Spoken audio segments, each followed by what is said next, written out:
കൊന്നിച്ചോ സുഹൃത്തുക്കളെ, ഞാൻ നിങ്ങളുടെ സ്വന്തം എക്സ്ട്രാ കോമിക്. നമ്മളിന്ന് എക്സ്പ്ലെയിൻ ചെയ്യാൻ പോകുന്നത് നമ്മുടെ ബ്ലാക്ക് ലോന്റെ ചാപ്റ്റർ 302 ആയിരിക്കും. സോ കഴിഞ്ഞ വീഡിയോയിൽ ഞാൻ ചോദിച്ചൊരു ക്വസ്റ്റ്യനിൽ കറക്റ്റായിട്ട് ഉത്തരം പറഞ്ഞ 4 പേരുടെ പേരുകളാണ് നിങ്ങളിപ്പോൾ കണ്ടുകൊണ്ടിരിക്കുന്നത്. സോ ഇതുപോലെ നിങ്ങളുടെ പേര് വേണമെന്നുണ്ടെങ്കിൽ ഈ വീഡിയോയുടെ ഇടയ്ക്ക് ഞാൻ ചോദിക്കുന്ന ചോദ്യത്തിന് കറക്റ്റായിട്ട് ഉത്തരം പറഞ്ഞാൽ മാത്രം മതി. സോ നിങ്ങൾ ഈ വീഡിയോ ആദ്യമായിട്ട് കാണുന്നെങ്കിൽ ഇതിനു മുമ്പിട്ട് എല്ലാ വീഡിയോസും നിങ്ങൾ കണ്ടെന്ന് എന്തായാലും ഉറപ്പെടുത്തണം. അതേപോലെ തന്നെ നമ്മുടെ പേജ് ഒന്ന് സബ് ചെയ്യാനും മറക്കണ്ട. അങ്ങനെ നമ്മുടെ ചാപ്റ്റർ തുടങ്ങാൻ നേരത്തെ നമ്മുടെ ആസ്റ്റ നോവലിനെ കണ്ട് അന്തം വിട്ട് നിൽക്കുകയാണ്. പുള്ളിക്കാരൻ പറയുന്നുണ്ട്, നോവൽ നിന്നെ കാണാൻ വളരെ മനോഹരമായിട്ടുണ്ട്. ആസ്റ്റ, നീ തൽക്കാലം ലോലിപ്പിക്കണം നോക്ക്, ഞാൻ ഇവന്മാരുടെ കാര്യം നോക്കിക്കോളാം എന്ന് പറഞ്ഞുകൊണ്ട് പുള്ളിക്കാരി നേരത്തെ കുറെ ഡീമൻസിന്റെ ഒക്കെ നമ്മുടെ മെയ്ക്കുള്ള ഉണ്ടാക്കിയല്ലോ, അതുങ്ങളുടെ നേരെ പോകുവാണ്. പെട്ടെന്ന് നമ്മുടെ അണ്ടൻ അവിടേക്ക് വന്നിട്ട് നോവലൊക്കെ പറയുന്നുണ്ട്, നോവല നമുക്ക് ഇവന്മാരോടെ കളിച്ച് നിൽക്കാൻ സമയമില്ല, നമ്മുടെ അവിടെ കുറച്ച് സെയിം സ്റ്റേജ് പവർ കൂടെ ഉള്ളു, അതുകൊണ്ട് ഡയറക്റ്റ് അങ്ങോട്ട് പോകുന്നതായിരിക്കും ഏറ്റവും നല്ലത്. ഇത് കേട്ടത് നമ്മുടെ റീൽ പുള്ളിക്കാരന്റെ വൽഹല മാജിക് യൂസ് ചെയ്ത് ഒരാളെ അവിടേക്ക് കൊണ്ടുവന്നിട്ട് ഈ ചെറിയ ചെറിയ സോൾജേഴ്സിന്റെ ഒക്കെ കാര്യം അവൻ നോക്കി. അതേസമയം നമ്മുടെ റീലിന്റെ മനസ്സിൽ പറയുന്നുണ്ട്, നോവലക്ക് അവളുടെ സെയിം സ്റ്റേജ് കൊണ്ട് നമ്മുടെ ഷാർലറ്റിന് അവളുടെ സ്പെഷ്യൽ ആന്റി കേസ് അറ്റാക്ക് ഉണ്ട്, അത് കാരണം തന്നെ അവർ രണ്ടുപേരും വൈറ്റിലാണ്, അതുകൊണ്ട് തന്നെ അവർക്ക് വേണ്ടിയുള്ള സോളിഡ് ബാക്കപ്പ് ഞാൻ തന്നെ കൊടുക്കുമെന്ന് പറഞ്ഞുകൊണ്ടാണ് റില്ലി ഈ അറ്റാക്ക് ഒക്കെ ചെയ്ത് അവർക്കൊരു വഴി തെളിയിച്ചു കൊടുക്കുന്നത്. നമ്മുടെ ഷാർലറ്റും പുള്ളിക്കാരുടെ ഒരു ക്രിംസൺ വൈൻ സ്പിയർ യൂസ് ചെയ്തുകൊണ്ട് നമ്മുടെ മെഗിക്കുളയുടെ അടുത്തേക്ക് നന്നായിട്ട് തന്നെ പോകാൻ നോക്കുന്നുണ്ട്. നിങ്ങൾ മനുഷ്യരെ എനിക്ക് വളരെയധികം ഇഷ്ടപ്പെട്ടു, ഈ യുദ്ധത്തിന്റെ ചൂടിലും നിങ്ങൾ മനുഷ്യർ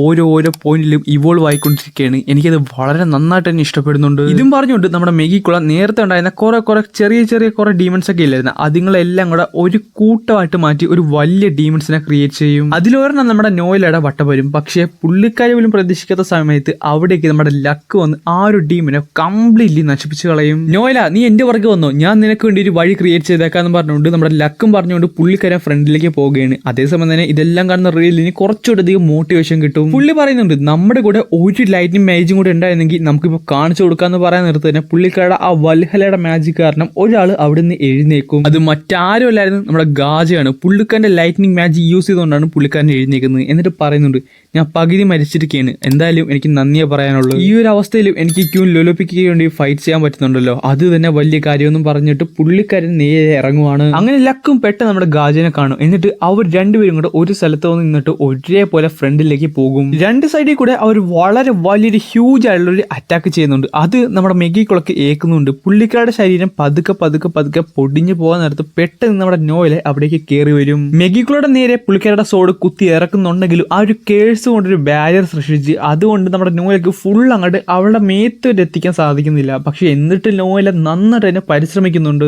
ഞാൻ സത്യം പറഞ്ഞാൽ ഇൻകംപ്ലീറ്റ് ആണെങ്കിൽ കൂടിയും നീ ഇത്രക്ക് നല്ലൊരു ഫൈറ്റ് തരുമെന്ന് ഞാൻ ഒരിക്കലും തന്നെ പ്രതീക്ഷിച്ചില്ല, അതുകൊണ്ട് തന്നെ ഇത്ര നിനക്ക് പോകാൻ പറ്റത്തുള്ളൂ, ഇനി ഞാൻ തന്നെ നിനക്ക് തിരിച്ചു തരാമെന്ന് പറഞ്ഞുകൊണ്ട് പുള്ളിക്കാരി കുറെ അധികം എന്താ പറയാ മുള്ളു പോലത്തെ സാധനം ക്രിയേറ്റ് ചെയ്ത് നമ്മുടെ നോയിലിനെ അറ്റാക്ക് ചെയ്യാൻ വേണ്ടി ഇങ്ങനെ നിൽക്കുവാണ്. അങ്ങനെ നമ്മുടെ നോയിലിനെ അറ്റാക്ക് ചെയ്യാൻ വേണ്ടി പോകുന്ന നേരത്ത് നോയിലയുടെ ചുറ്റിനും ഒരു ഷീൽഡ് ക്രിയേറ്റ് ചെയ്യപ്പെടും. ആ ഷീൽഡ് കാരണം മെഗിക്കുളയുടെ അറ്റാക്ക് അകത്തേക്ക് കയറത്തുമില്ല. പെട്ടെന്ന് ഒരു സൈഡിൽ നിന്ന് ഒരാൾ പറയുന്നുണ്ട്, നിനക്ക് എത്ര ധൈര്യമുണ്ടായിട്ടാണ് എന്റെ കുടുംബത്തിന്റെ മുമ്പിലേക്ക് നീ വീണ്ടും വന്നത്, അത് മറ്റാരുമില്ലായിരുന്നു നമ്മുടെ നോസിലാണ്. പുള്ളിക്കാരുടെ ദേഷ്യം വന്നും പുള്ളി ഒരു ഡീമിനെ കുട്ടി നിൽക്കുകയാണ്. എന്നിട്ട് പുള്ളിക്കാരൻ പറയുന്നുണ്ട്, നിനക്കൊരു ഐഡിയ ഇല്ല, ഞാനിത് എത്ര നാളായിട്ട് കാത്തിരിക്കുന്ന ഒരു കാര്യമാണെന്നറിയാവോ, ഞാൻ നിന്നിവിടെ വെച്ച് കൊന്നിരിക്കും. അങ്ങനെ നമ്മുടെ നോയിലയുടെയും ലക്കിന്റെയും ഷാർലിന്റെയും ഒക്കെ കൂടെ തന്നെ നോസിലും അവിടേക്ക് വന്നിട്ടുണ്ട്. ഇനി എന്ത് സംഭവിക്കണം എന്നറിയണമെന്നുണ്ടെങ്കിൽ അടുത്ത വീഡിയോയിൽ നിങ്ങൾ എന്തായാലും കാത്തിരിക്കണം. സോ നാളത്തേക്കുള്ള ചോദ്യം ഇതാ പിടിച്ചോ, ആസ്റ്റയുടെ അമ്മയുടെ പേരെന്താണ്? കറക്റ്റായിട്ട് ഉത്തരം പറയുന്ന 4 പേരെ ഞാൻ അടുത്ത വീഡിയോയിൽ മെൻഷൻ ചെയ്യുന്നതായിരിക്കും. അതെന്തായാലും നാളെ തന്നെ ഉണ്ട്.